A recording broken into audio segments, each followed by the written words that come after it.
Terus ada di samping ente majelis masih kecil, jamaahnya juga recehan gitu ya. Namanya recehan asal kumpul kan bunyi mulu. Namanya recehan, asal kumpul bunyi. Ini dikit gitu jamaahnya. Ente jangan merasa, jangan ente kecilin tuh masih sekecil kayak begitu. Jangan coba-coba ente mengecilkan. Itu majelis-majelis seperti itu tetap merupakan syiarnya Allah Subhanahu. Nggak boleh ente ya begitu. Ya. Kalau perlu bantu. Melihat majelis kesian nih. Apa kira-kira yang dia butuhin? Begitu dong. Baru ente jadi orang mulia. Jangan cuma bisa ngecilin doang. Ya. Jangan seperti itu, gitu. Udah bantuin kagak, doain kagak, protes doang, ngatain doang, kayak begitu. Ntar mati nggak ada yang ikut nguburin, repot loh, kan begitu. Ya, jadi jangan seperti itu. Jangan ente pernah meremehkan, mengecilkan, gitu, merendahkan hal-hal yang merupakan itu syiarnya Allah Subhanahu wa Ta'ala. Karena itu merupakan bagian dari kemaksiatan hati. Min ta'atin, baik itu merupakan ketaatan. Au ma'siyatin, atau merupakan kemaksiatan. Jangan sekali-kali ente meremehkan kemaksiatan. Nggak apa-apa kali begitu, biarin aja dah. Jarang-jarang ini. Tetap jangan ente anggap kecil begitu. Ya, itu kemaksiatan. Al-Qur'an ini jangan ente coba-coba meremehkan, mengecilkan yang namanya Al-Qur'an. Gitu. Au ilmin atau ilmu. Yang maksud dengan ilmu ini ilmu syariah yang dibawa oleh baginda Nabi Muhammad sallallahu alaihi wasallam. Au jannatin atau surga. Au narin atau neraka. Jangan coba-coba ente meremehkan, merendahkan surga atau neraka atau ilmunya Allah atau Quran atau bentuk kemaksiatan atau bentuk ketaatan. Jangan coba-coba ente remehkan hal-hal seperti itu. Nah, sikap kita ketika kita melihat ada orang yang mampu mengerjakan suatu kebaikan, kecil apapun, ingat, oh iya, dia cuma kecil doang. Kita belum tentu bisa kayak begitu. Udah bisa kayak begitu, belum tentu niat lo sama dia. Mungkin dia bisa ikhlas, lo kagak, begitu. Ya, udah buru-buru aja kalau kita ngeliat kayak begitu tuh, ngeliat introspeksi diri kita langsung buru-buru. Iya, jangan lihat perbuatan kecilnya, ketaatan yang dilakukan kecil. Tapi lihat di sisi lainnya, lihat diri kita gitu.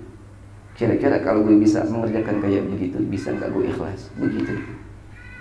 Ya, kita kan nggak tahu tuh orang berbuat yang ikhlas atau kagak. Belum tentu kita yang berbuat besar tapi ikhlas. Kita nggak tahu, belum tentu ikhlas yang seperti itu. Tapi yang kecil kalau ikhlas, subhanallah. Ente bisa paham tuh yang dia ngomongin. Ente melakukan hal yang besar tapi nggak ikhlas. Ya, di sisi lain ada orang yang melakukan kebaikan kecil tapi ikhlas, lebih mulia dia di hadapan Allah Ta'ala ketimbang ente. Begitu. Bisa ente pahami? Jadi udah, segala sesuatunya kembalikan kepada diri kita, gitu ya. Nah, kalau udah kita mikirin diri kita, udah cakep kita. Kalau kita udah sibukkan diri kita sibukkan, habiskan waktu kita untuk mikirin diri kita, untuk kebaikan diri kita, maka nggak ada waktu lagi kita untuk mikirkan orang lain. Ya, sekali lagi, kalau kita udah semaksimal mungkin menyibukkan waktu kita, menghabiskan waktu kita untuk yang namanya mengoreksi aib-aib kita, kekurangan kita, maka nggak ada waktu lagi kita untuk mengoreksi aib orang lain. Gitu ya, bisa dipahami gitu? Ente nggak tahu sih, para salafus soleh kita tuh dia minta sama Allah. Mereka tuh pada minta sama Allah. Minta apa? Agar dirinya sendiri bisa melihat aib kekurangan dirinya. Gitu. Ente bisa paham gak tuh yang dia ngomongin? Para salafus soleh kita, mereka minta sama Allah, ya Allah, bukakan, kasih tahu ana tentang aib kekurangan ana. Begitu. Ya, kasih tahu ana, biar aneh tahu tuh kekurangan diri aneh. Mereka minta kepada Allah. Kalau kita kan kagak, kepengen tutup terus. Kita sendiri nggak tahu aib kita. Kita sendiri nggak tahu kekurangan kita apa. Kita sendiri nggak tahu keburukan kita apa. Tapi kita sibuk dengan keburukan orang lain. Kita sibuk dengan aibnya orang lain. Kita sibuk dengan kekurangan orang lain. Kan kebanyakan seperti itu. Kita jangan sampai seperti itu.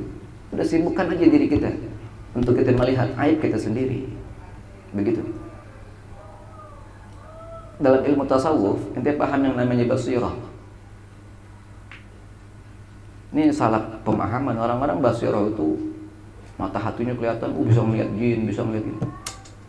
Salah belajar yang begitu. Salah ngajinya yang begitu. Kalimat basirah di situ, mata hatinya bisa terbuka, dia tahu kekurangan dirinya. Dia bisa melihat tuh kapasitas dirinya seperti apa. Ente sekarang kan nggak tahu nih kapasitas diri ente seperti apa, karena ente nggak mampu melihat aib diri ente sendiri. Begitu. Ente bisa paham gak tuh? Ya panjang lebar kalau ngomongin. Dari ilmu tasawuf seperti itu.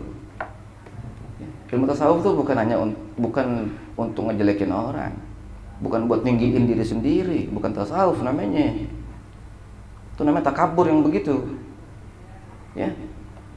Buat apa ente belajar tasawuf tapi ente cuma merasa lebih tinggi doang dibanding orang lain? Takabur namanya. Ente bisa paham? Ente belajar tasawuf tuh semakin ente rendah di hadapan Allah Subhanahu wa taala. Begitu seharusnya. Baru tasawufnya benar. Gitu ya. Merasa tuh ente, iya, merasa hina, merasa jelek, merasa nggak bisa apa yang merasa, baru benar, begitu. Ini merasa tinggi mulu, merasa hebat mulu, merasa bisa mulu, merasa lebih tinggi, lebih top, lebih, naudzubillah min. Itu jangan-jangan ada yang salah tuh dia belajar tuh. Apa jangan-jangan bayarannya kurang kali itu begitu tuh, ya. Hati-hati kayak begitu.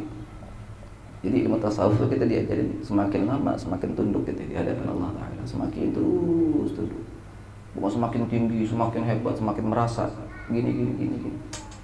Alhamdulillah. Jangan sampai seperti itu ya. Nah, jadi usahakan semaksimal mungkin. Udah, kita pikirin diri kita aja, introspeksi diri kita sendiri. Terus gali terus aib kita. Jangan sampai nanti Allah buka aib kita di hadapan makhluk lainnya. Ente mau seperti itu? Dibuka aib ente nanti, kan nggak mau ente seperti itu kan? Udah, sebelum Allah buka tuh semuanya, kita duluan buka sendiri, gitu maksudnya. Cari tahu sendiri aib kita. Iya, gue kurang begini, gue kurang begitu, begitu ya. Iya, ibadah gue kurang, sekalinya ibadah belum sempurna. Iya, kurang kurang ikhlas, kurang ini. Oh, segala macam deh. Banyak yang perlu kita benahi dalam diri kita. Nggak usah kita mikirin orang lain. Banyak dalam diri kita yang perlu kita benahi, yang perlu kita rapiin lagi. Sifat qanaah kita belum, sifat tawakal kita belum, boro-boro kita mau bersyukur, boro-boro kita mau sabar. Jauh dari itu semuanya. Kadang kita masih nggak punya duit, masih berutuh, ya. Ame keadaan kita nggak terima, ame kondisi kita masih ngeluh. Kalau udah begitu gimana mau qanaah? Boro-boro mau syukur, boro-boro mau sabar. Qanaah aja nggak bisa, boro-boro mau tawakal yang lebih tinggi lagi, boro-boro mau ngaku orang yang beriman, jauh lagi seperti itu. Nanti bisa paham tuh? Udah, pikirnya diri kita sendiri, ya paham ya? Biarin orang mau gimana, orang mau celentang, orang mau tengkurap, orang mau tidurnya miring segala macam, biarin aja udah urusan dia. Dia mau duduk, dia mau diri, dia mau lari, dia mau jalan kaki, urusan dia udah biarin. Begitu. Nanti bisa paham.